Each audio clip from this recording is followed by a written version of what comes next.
Hello बच्चों, पथप्रदर्शक online classes में आपका स्वागत है। हमारी तरफ से आपको बहुत बहुत शुभकामनाएं कि आप हमारे साथ बने रहें। इसकी मैं अग्रिम शुभकामना देता हूं। अब तो आज हम संख्या पद्धति के बारे में पढ़ेंगे। एक वैसा चैप्टर जो 6 क्लास से 10th क्लास तक पूछे जाते हैं। कभी आप रास्तों में चलते हैं तो कोई रिश्तेदार आपसे पूछ लेते हैं, चलते फिरते व्यक्ति, बड़े बुजुर्ग व्यक्ति पूछ लेते हैं और उस समय आप फंस जाते हैं। वो पूछ बैठते हैं कि सबसे छोटी अभाज्य संख्या क्या है। आप निसंकोच होकर जवाब नहीं दे सकते हैं। इसका कारण क्या है कि आप कभी न कभी संख्या पढ़े होंगे और उसे आप बारीकी से समझ नहीं पाए होंगे। लेकिन मैं आज आपको आश्वासन दिलाकर ये कह सकता हूं कि आप हमारे साथ सिर्फ बने रहें और मैं आपको संख्या पद्धति इतनी बारीकी से समझा दूं कि आप कभी भूलेंगे नहीं। तो हम आज पढ़ेंगे नंबर सिस्टम, संख्या पद्धति। तो सबसे पहले हम यह जान लेना चाहेंगे कि संख्या है क्या। आखिर संख्या एक क्या है। हम संख्या के बारे में तो पढ़ते हैं कि सम संख्या, विषम संख्या, भाज्य संख्या, वाच्य संख्या, बहुत सारे पढ़ लेते हैं। पर सवाल यह उठता है कि आखिर संख्या आखिर है क्या।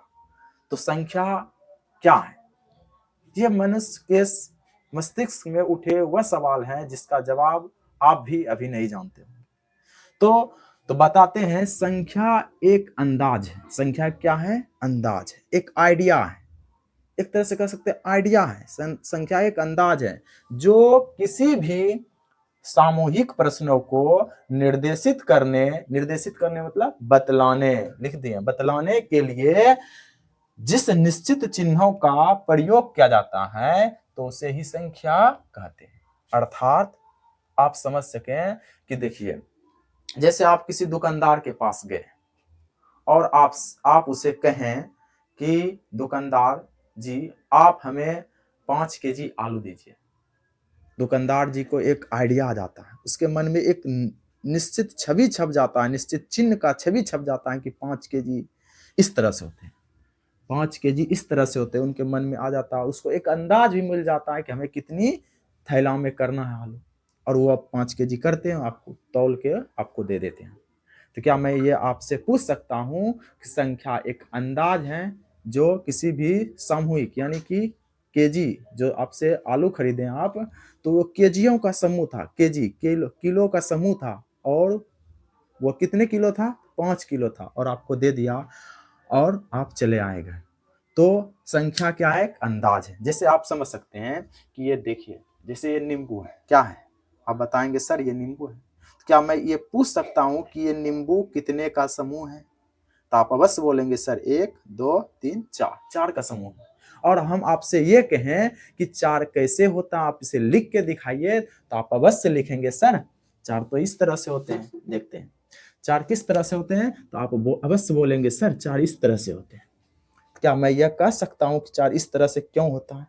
तो कहेंगे सर आप ये एक निश्चित चिन्ह है सर। किसी को आप दुनिया के किसी भी लोग से लिखवा लीजिए, अगर वो 4 लिखना जानता है तो इस तरह से लिखेंगे। अगर आपसे यह पूछें कि ये कितने का समूह है, कितने नींबू का समूह है, तो आप बोलेंगे सर अभी 3 का है, पहले 4 का था अभी 3 का है, तो आप 3 का बोलेंगे। और 3 कैसे लिखेंगे? अगर आपको हम कहेंगे लिखने तो उसे कहेंगे सर 3 इस तरह से होता है। दुनिया के किसी भी व्यक्ति को आप 3 लिखना कहेंगे, इस तरह से लिखेंगे, अगर वो जानते हैं लिखने के लिए। क्यों? आप सभी सोचिए क्यों ऐसा लिखता है? क्योंकि एक निश्चित चिन्ह का प्रयोग किया गया है 3 के लिए। तो वही है कि नींबू के समूह को दर्शाने के लिए, नींबू के जो समूह था उसको बतलाने के लिए कि इस नींबू के समूह में कुल कितनी नींबू है, इसे बतलाने के लिए जो हम निश्चित चिन्ह का प्रयोग किए, ये 3 का जो प्रयोग किए, 4 का जो प्रयोग किए, इसे हम संख्या कहते हैं। तो इसे क्या कहते हैं? संख्या कहते हैं। तो बच्चों आपसे यह आशा है कि आप इसे अवश्य समझेंगे। देखिए, संख्या एक अंदाज है, संख्या एक आइडिया है जो किसी भी सामूहिक का अर्थ होता है किसी समूह में कुल कितनी वस्तुएं शामिल हैं। तो सामूहिक प्रश्नों को निर्देशित करने के लिए, अर्थात बतलाने के लिए उस समूह में इतनी वस्तुएं थी, बतलाने के लिए जिस निश्चित चिन्हों का प्रयोग करते हैं, एक निश्चित चिन्ह का प्रयोग किए, तो उसे ही संख्या कहते हैं। आप लिख सकते हैं, जैसे में क्या लिख सकते हैं, आप 10 लिख सकते हैं, 15 लिख सकते हैं, 7 लिख सकते हैं, 2 लिख सकते हैं, 5 लिख सकते हैं, तो आप कुछ भी लिख सकते हैं जो कि संख्या है। देखिए जैसे में हम 1 लिखें, 2 लिखें, 3 लिखें, 4 लिखें, 5 लिखें, 6 लिखें, 7 लिखें, 8 लिखें, 9 लिखें, इस तरह से आप इत्यादि दे सकते हैं, इत्यादि।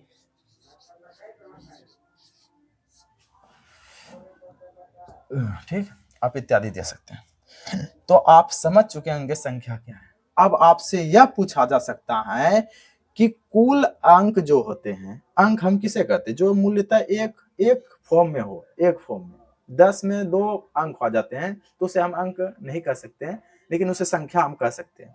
तो नॉर्मली अगर मूल अंकों की संख्या पूछा जाए तो आप बता सकते हैं कि सर 1 2 3 4 5 6 7 8 9 है, यानी कि अंकों की कुल संख्या कितनी होती है, 9 होती है। अंकों की कुल संख्या जो है 9 होती है, लेकिन वही अगर शून्य को शामिल करके गिने तो 10 हो जाती है, क्योंकि इसके पहले शून्य आते हैं, एक के पहले आते हैं ना, तो शून्य को अगर मिलाकर गिने तो 10 हो जाए, जबकि एक से गिने तो 9 होती है। तो आपसे अगर पूछ बैठेगा कोई कि अंकों की कुल कितनी संख्या होती है, आप अवश्य बोलेंगे 9 होती है। अगर आपको शून्य मिलाकर पूछे तो 10 बोलिएगा, कोई दिक्कत नहीं है। तो हम यहाँ लिख देते हैं अंकों की कुल संख्या कितनी होती है, 9 होती है। कितनी होती है, 9। कौन कौन होता है, 1 2 3 4 5 6 7 8 9, इस तरह से।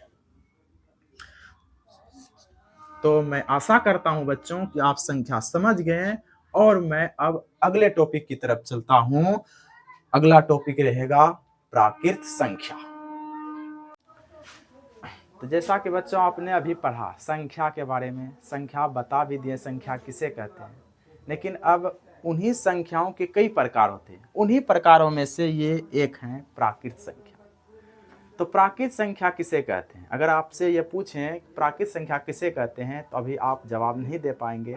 लेकिन अगर मैं आपसे यह कहूँ कि आप गिनती गिनाइए, तो आप गिनती कैसे गिनाएंगे, आप अवश्य 1 से स्टार्ट करेंगे और 100 तक जाके आप ठहर जाएंगे। क्या मैं यह पूछ सकता हूं आपसे कि क्या 100 के बाद कोई गिनती नहीं होती, तो आप अवश्य बोलेंगे नहीं सर 100 के बाद होती है, परंतु हम गिनाने में उतना महत्व नहीं देते हैं और हम 100 तक गिनाकर आपको सुना दिए। तो 100 के बाद भी संख्या होती हैं, और क्या 200 होती है, 300 होती है, नहीं, अनंत तक होती है। आप जितनी गिना सकते हैं उतनी तक होती है। तो आप यह कह सकते हैं कि 1 से अनंत तक के जो बीच में जितनी संख्या है वो सब प्राकृत संख्या है। तो एक तरह से हम यह कह सकते हैं कि गिनती की जितनी संख्या है वह सब प्राकृत संख्या है। तो वही बच्चों लिखे हैं, गिनती के सभी संख्याओं को, गिनती में जितनी संख्या होती है वो सब प्राकृत संख्या कहलाती है। तो यह कहते हैं, ठीक हुआ। तो गिनती की सभी संख्या को प्राकृत संख्या कहते हैं। जैसे में 1 होगा, 2 होगा, 3 होगा, 4 होगा, 5 होगा, 6 होगा, आप अनंत तक लिख सकते हैं। जहां तक आपकी इच्छा हो वहां तक लिख सकते हैं, अनंत तक। इसे अनंत पढ़ते हैं, अनंत तक। इसे 8 नहीं पढ़ते, अनंत पढ़ते हैं। आप इसे अनंत पढ़िए, ठीक। तो 1 से लेकर अनंत तक के बीच में जितनी संख्या, 1 भी और अनंत भी, ये सभी संख्याएं गिनती की संख्या कहलाती हैं, अर्थात प्राकृत संख्या कहलाती है। तो गिनती की सभी संख्या को प्राकृत संख्या कहते हैं। अगर हम आपसे यह पूछें कि सबसे छोटी प्राकृत संख्या क्या है, तो आप क्या बोलेंगे, तो आप देखकर अवश्य बोलेंगे सर सबसे छोटी प्राकृत संख्या 1 है। तो आपके लिए मैं ये लिख भी चुका हूं कि सबसे छोटी प्राकृत संख्या 1 है। और मैं आपसे यह पूछूं कि सबसे बड़ी प्राकृत संख्या क्या है, तो आप उधर दूर दूर तक तो ये संख्या दिखाई नहीं देता, लेकिन वह सबसे बड़ी संख्या प्राकृत अगर पूछें आपसे तो निसंकोच भाव से आप यही जवाब दीजिएगा, सबसे बड़ी प्राकृत संख्या अनंत होती है। क्या होती है, अनंत होती है। सबसे बड़ी प्राकृत संख्या अनंत और सबसे छोटी प्राकृत संख्या 1 होती है। चलते हैं अब हम दूसरे टॉपिक की ओर। फर्स्ट हो गए, अब पूर्ण संख्या को पढ़ेंगे। तो जैसे कि हम अभी अपने संख्या पढ़ा, प्राकृत संख्या पढ़ा, उसी तरह ये संख्या के प्रकार में इसी एक है पूर्ण संख्या। पूर्ण का अर्थ ही है पूरा।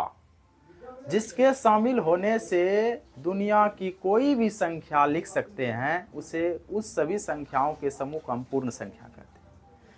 एक तरह से समझ सकते हैं कि अगर हम आपसे यह कहें कि आप हमें या हम आपको 2 आम दें, तो आप उसे किस तरह से लिखेंगे? 2 आम हम आपको दिए मान लीजिए, तो आप इस तरह से लिखेंगे, सर आपने हमें 2 आम दिए, ठीक है, लिख लिया। अगर मैं यह कहूं कि हम आपको एक भी आम नहीं दिए और उसे आप लिख के दर्शाइए, तो क्या ऐसे लिखेंगे? तो आप लिखेंगे सर इस तरह से होती है, अर्थात आप इस गोलाकार एक सिंबल, निश्चित सिंबल का प्रयोग किए, इसका नाम शून्य है। इसका नाम क्या है? शून्य है। आप यह समझ चुके हैं कि प्राकृत संख्या में एक शून्य को मिला दें तो दुनिया की कोई संख्या आप लिख सकते हैं। यानी कि आप कुल अंकों की संख्या अगर देखें तो क्या सब होते हैं? 1 होते हैं, 2 होते हैं, 3 होते हैं, 4 होते हैं, 5 होते हैं, इस तरह से होते हैं, 9 तक होते हैं। लेकिन हम प्राकृत पूछें तो 1 से लेके अनंत तक होती है। बिल्कुल है, अनंत तक होती है। इसको हम अनंत पढ़ते हैं, तो इसे हम अनंत पढ़ते हैं बच्चों, इसको अनंत पढ़ते हैं, ठीक। तो 1 से लेके अनंत तक की जो संख्या है, इस संख्या के समूह में इसे हम प्राकृत संख्या बोलते हैं। जानते हैं आप कि 1 से लेके अनंत तक के जो जितनी संख्या है इसे हम प्राकृत संख्या बोलते हैं या गिनती की संख्या बोलते हैं। सिर्फ गिनती की संख्या में या प्राकृत संख्या में सिर्फ शून्य को शामिल कर दिए। आप इसके शामिल होने से यह जो संख्या का समूह बना, इसे हम क्या बोलेंगे? पूर्ण संख्या। इसे हम पूर्ण संख्या क्यों बोलते हैं? क्योंकि इसके आने से अब सभी चीज पूर्ण हो गया। जैसे हम आपसे पूछे थे कि 2 आम दिए आपको, तो आपने 2 लिख के दिखा दिए, 4 देंगे तो 4 लिख के दिखा देंगे। लेकिन हम बोलते अगर आपको एक भी आम नहीं दिए तो आप किस तरह से लिखते? तो इस तरह से लिखते। यानी कि अगर ये सिंबल नहीं होता तो क्या ये संख्या पूर्ण होती? तो कहेंगे सर आप बिल्कुल बोल रहे हैं, अगर ये सिंबल शून्य का नहीं रहता तो ये संख्या पूर्ण नहीं होती।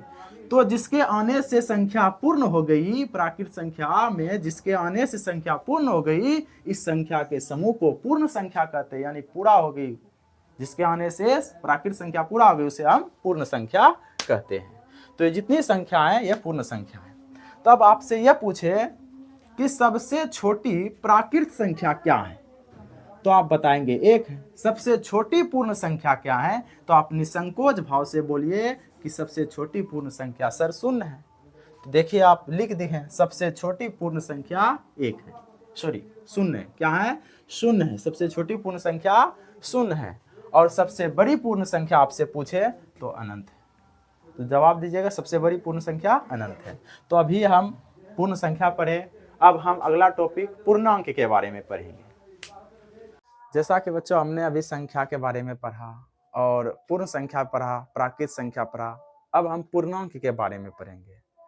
तो पूर्णांक किसे कहते हैं? तो पूर्ण संख्याओं में पूर्ण संख्या क्या होता है? पूर्ण संख्या होता है आपका, पूर्ण संख्या अगर हम आपसे कहें तो क्या होता है? 0 होता है, 1 होता है, 2 होता है, 3 होता है, 4 होता है, 5 होता है, 6 होता है, इस तरह से अनंत तक होता है, ठीक ना। तो अनंत तक पूर्ण संख्या होती है, इसको अनंत पढ़ते हैं। यानी कि 0 से लेके अनंत तक की जो संख्या होती है उसे हम पूर्ण संख्या कहते हैं।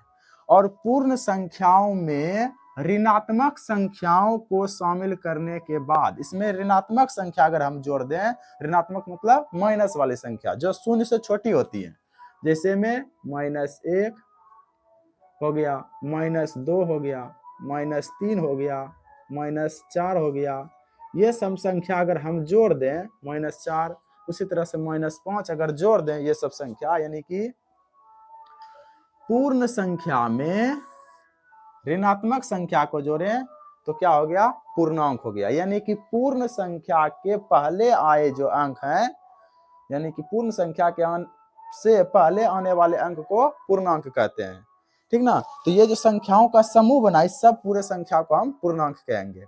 तो पूर्णांक किसे कहते हैं अगर पूछेगा तो आपको क्या बताइएगा? तो सबसे पहले ये समझिए कि प्राकृत संख्या यहाँ 1 से लेकर अनंत तक होती है। प्राकृत संख्या में शून्य को शामिल कर दिए तो पूर्ण संख्या हो गया, और पूर्ण संख्या में यदि ये सब ऋणात्मक संख्या को शामिल कर दिए तो ये जो संख्या का समूह बनेगा इसी संख्या को हम पूर्णांक कहेंगे।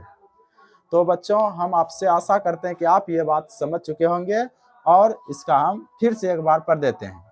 तो पूर्ण संख्याओं में, पूर्ण संख्या यानी शून्य से जो इधर अनंत तक थी, पूर्ण संख्याओं में ऋणात्मक संख्याओं को, ऋणात्मक मतलब ये माइनस वाली संख्या को ऋणात्मक संख्या कहते हैं, तो ऋणात्मक संख्याओं को शामिल करने के बाद उस संख्या के समूह, यानी ये जो संख्या का समूह बना, इसी संख्या के समूह को हम पूर्णांक कहते हैं। जैसे में आप लिख सकते हैं -5, -4, -3, -2, -1, 0, 1, 2, 3, 4, 5, 6। इस तरह से आप अनंत तक लिख सकते हैं। इधर अनंत आप लिख सकते हैं, अनंत तक लिख सकते हैं। अनंत का सिंबल होता है इस तरह से, अनंत तक इधर लिख सकते हैं। तो पूर्ण संख्या समझ चुके आप बच्चों, तो इसको मिटा देते हैं। तो जैसे कि हमने बच्चों अभी पढ़े हैं पूर्णांक के बारे में, अब है सम संख्या। सम संख्या किसे कहते हैं और विषम संख्या किसे कहते हैं। तो सबसे पहले हम कुछ संख्या लिखते हैं, उसके बाद हम यह तय करेंगे कि कौन सा विषम है कौन सा सम है।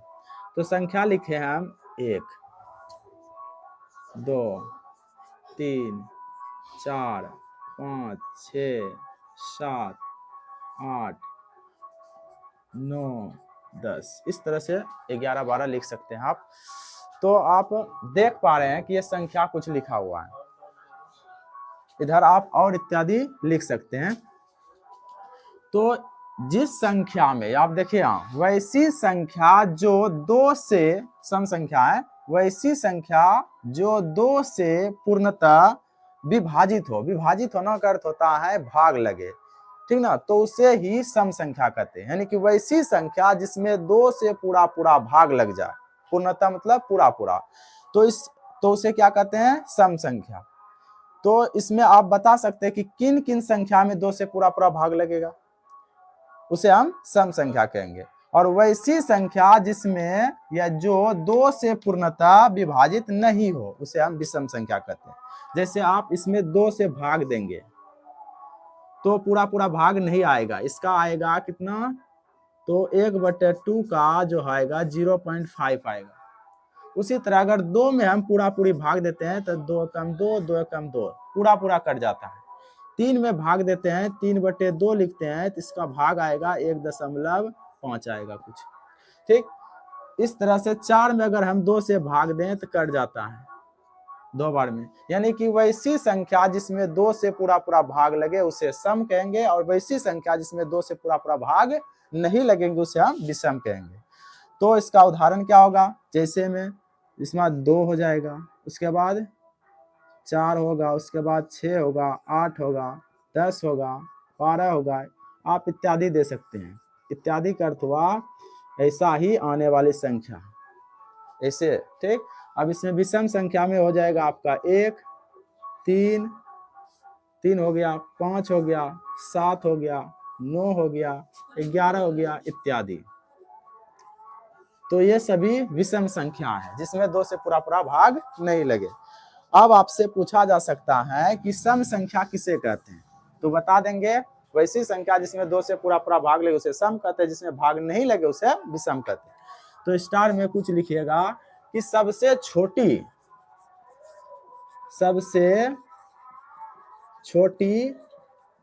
सम संख्या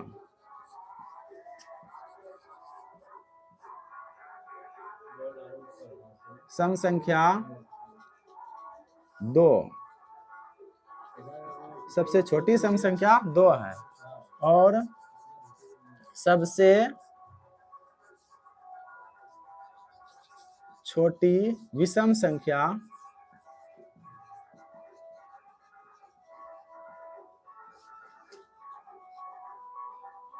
1 है, 1 है। तो आप देख रहे हैं सबसे छोटी सम संख्या 2 है और सबसे छोटी विषम संख्या 1 है। तो आशा है कि आप ये समझ चुके होंगे तो धन्यवाद। जैसा कि बच्चों अभी अपने सम और विषम संख्या के बारे में पढ़े, अब है अभाज्य संख्या। अभाज्य संख्या को रूढ़ संख्या कहते हैं या प्राइम नंबर्स कहते हैं इंग्लिश में, और भाज्य संख्या को यौगिक संख्या भी के नाम से जाना जाता है और संयुक्त संख्या के नाम से भी जाना जाता है। तो सबसे पहले हम समझते हैं अभाज्य संख्या। तो क्या कहता है, वैसी संख्याएं जिसमें सिर्फ एक और स्वयं से भाग लगे। कट ज्यादा कटेला। जैसा कि बच्चों अभी हमने सम संख्या और विषम संख्या के बारे में पढ़े, अब है अभाज्य संख्या। अभाज्य संख्या किसे कहते हैं? यह अभाज्य संख्या को रूढ़ संख्या के नाम से भी जाना जाता है। तो रूढ़ संख्या पूछे आपसे या अभाज्य संख्या पूछे या प्राइम नंबर पूछे, नंबर्स ये सभी एक ही होते हैं। और भाज्य संख्या को यौगिक संख्या भी कहते हैं, संयुक्त संख्या भी कहा जाता है, ठीक ना। तो सबसे पहले हम समझते हैं कि अभाज्य संख्या क्या है।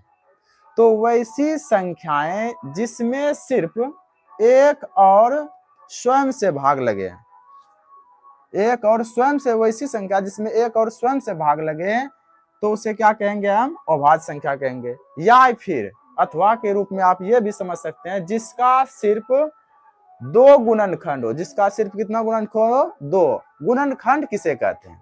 तो सबसे पहले गुणनखंड को समझना आवश्यक है। गुणनखंड किसी दी गई संख्या में जिस जिस संख्या से भाग लगेगा वह सब गुणनखंड है। जैसे आप समझ सकते हैं कि यदि 4 है तो 4 में किस किस संख्या से भाग लगेगा? तो 4 में 1 से लगेगा भाग, और 2 से लगेगा भाग, और 4 से लगेगा भाग। तो ये जो दी गई संख्या था 4 का गुणनखंड 1 हुआ, 2 हुआ और 4 हुआ, ठीक। तो गुणनखंड इसे कहते हैं। तो कहता है जिसका सिर्फ दो गुणनखंड हो, दो गो हो इसका, लेकिन कै गो गुणनखंड है? 1 2 3 गुणनखंड, इसका 3 गो गुणनखंड है, लेकिन यहाँ कहता है 2 गुणनखंड हो, तो उसे हम अभाज्य संख्या कहेंगे। अब भाज्य संख्या क्या है? वैसी संख्या जिसका 2 से अधिक गुणनखंड हो। गुणनखंड यानी कि 2 से अधिक है, 1 2 3 है, 3 गुणनखंड इसका 2 से अधिक है, ठीक। उसे ही अभाज्य संख्या कहते हैं। अभाज्य संख्या मतलब यौगिक संख्या कहते हैं। आप समझिए बारीकी से कि गुणनखंड किसका किसका कितना होता है। तो जैसे हम 1 2 और 3 4 इस तरह से लिखते हैं, तो एक आप भूल ही जाइए कि एक का गुणनखंड एक ही होता है सिर्फ, और उससे कोई दूसरा नहीं होता है। तो इसको हम मिटाते हैं। एक ना अभाज्य संख्या होगा ना भाज्य संख्या होगा। अब हम 2 से चलते हैं। 2 का गुणनखंड क्या क्या होगा? 1 होगा, 2 होगा। 3 का गुणनखंड क्या होगा? 1 होगा, 3 होगा। 4 का गुणनखंड क्या होगा? 1 होगा, 2 होगा, 4 होगा, ठीक। उसी तरह आप समझ सकते हैं यहाँ 5 है, 6 है, 7 है। 5 का गुणनखंड 1 होगा, 1 होगा और 5 होगा। 6 का गुणनखंड 1 होगा, 2 होगा, 3 होगा और 6 होगा। 7 का गुणनखंड 1 होगा, 7 होगा। और इसी तरह से यहाँ 8 9 और 10 समझिए। तो 8 का गुणनखंड क्या होगा? 1 होगा, 2 होगा, 4 होगा और 8 होगा। उसी तरह 9 का गुणनखंड 1 होगा और 3 होगा और 9 होगा। और 10 का गुणनखंड 1 2 5 और 10, 5 है ये। तो गुणनखंड का अर्थ होता है कि जो दी गई संख्या है, दी गई संख्या में जिस जिस संख्या से भाग लगेगा वह सब गुणनखंड कहलाएगा। जैसे 2 का गुणनखंड 1 और 2 हुआ, क्योंकि इससे 1 और 2 से 2 में भाग लगेगा। 3 का गुणनखंड 1 और 3 होगा, काहे कि 1 और 3 से ही 3 में भाग लगेगा और किसी संख्या से नहीं लग सकता है। उसी तरह 6 जो दिया गया है संख्या, इसमें किस किस से भाग लगेगा? तो 1 से लगेगा, 2 से लगेगा, 3 से लगेगा और 6 से लगेगा, ठीक। तो 6 का गुणनखंड क्या क्या हो गया? 1 हो गया, 2 हो गया, 3 हो गया, 6 हो गया, ठीक। तो कहता क्या है कि वैसी संख्याएं जिसमें सिर्फ एक और स्वयं से भाग लगे। स्वयं का अर्थ होता है अपने आप। जैसे में आप देख सकते हैं कि 2 है, 2 में 1 से भाग लग रहा है और स्वयं मतलब ये 2 है तो इसका मान भी 2 से भाग लगेगा। 3 के देख सकते हैं आप, 1 से भाग लगा और 3 से लगा, इनके अलावा और किसी से भाग नहीं लगेगा, तो यानी कि 1 से लगता है और स्वयं से लगता है।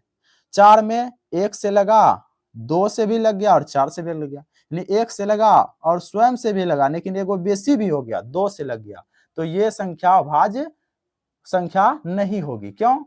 क्योंकि इस कहता हूं अभाज्य संख्या क्या कहता हूं, वैसी संख्या जिसमें सिर्फ 1 से भाग लगे और स्वयं से लगे। तो 1 और स्वयं से किस किस संख्या में भाग लगता है? तो आप बता सकते हैं कि सर 1 से और स्वयं से भाग 2 में लगता है, 3 में लगता है, 4 में लगता है, नहीं लगता है। इसमें 2 बढ़ जाता है, 1 और स्वयं से भाग लगता है लेकिन 2 बढ़ जाता है, तो 2 नहीं। इसमें भाग लगता है, हाँ इसमें सर 1 और स्वयं से भाग लगता है। और किसमें लगता है? इसमें लगता है, इसमें नहीं लगता है। फिर इसमें कौन सा लगता है? इसमें नहीं, इसमें तीनों।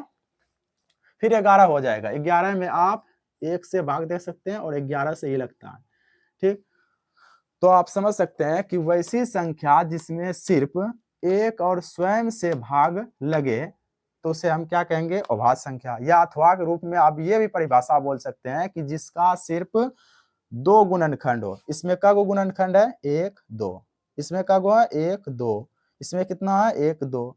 तो यानी कि जिसमें जिसमें 2 2 गुणनखंड है उसको हम अभाज्य संख्या में रखते हैं। और बाकी बात जिसका 2 से अधिक गुणनखंड है, जैसे में ये 4 हो गया, ठीक। जैसे में ये 4 का गुणनखंड 2 से अधिक है, 1 हो गया, 2 हो गया, 3 हो गया, 3 गुणनखंड है इसका। इसमें 6 का गुणनखंड 2 से अधिक है, 1 2 3 4, 4 गुणनखंड इसका।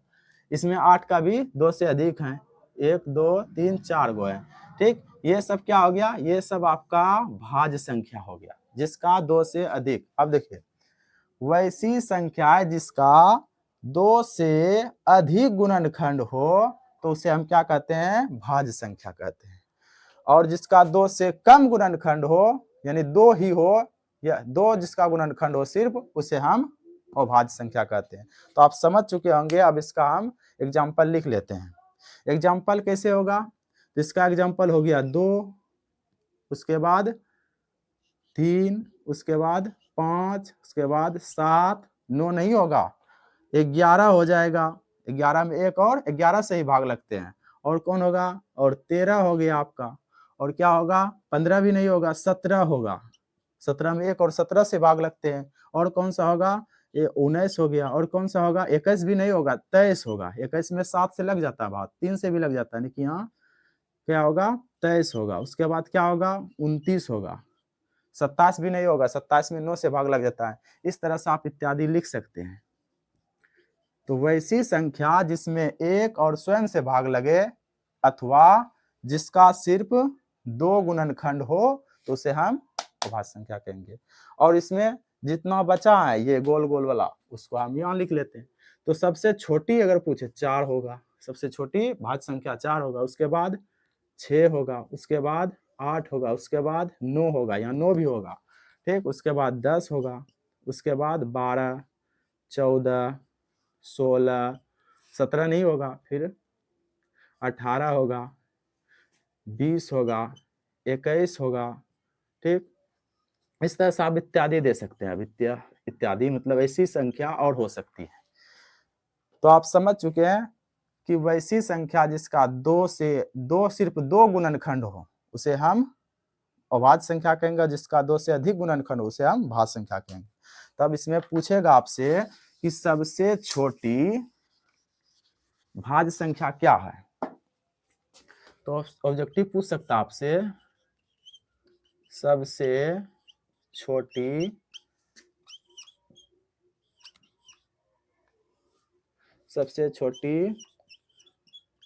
अभाज्य, इसको हम रूढ़ संख्या भी बोलते हैं। रूढ़ संख्या कौन सी है? सबसे छोटी अभाज्य संख्या अगर आपसे पूछे तो आप क्या बोलिएगा? 2 है। और अगर आपसे पूछे सबसे छोटी भाज्य संख्या, भाज्य संख्या को क्या बोलते हैं? यौगिक संख्या भी, यौगिक संख्या, तो आप निसंकोच बोल सकते हैं 4 है। आप देख सकते हैं सबसे छोटी भाज्य संख्या 4 है और सबसे छोटी अभाज्य संख्या 2 है। तो आशा करते हैं आप ये समझ चुके होंगे। अब अगले टॉपिक की तरफ बढ़ते हैं।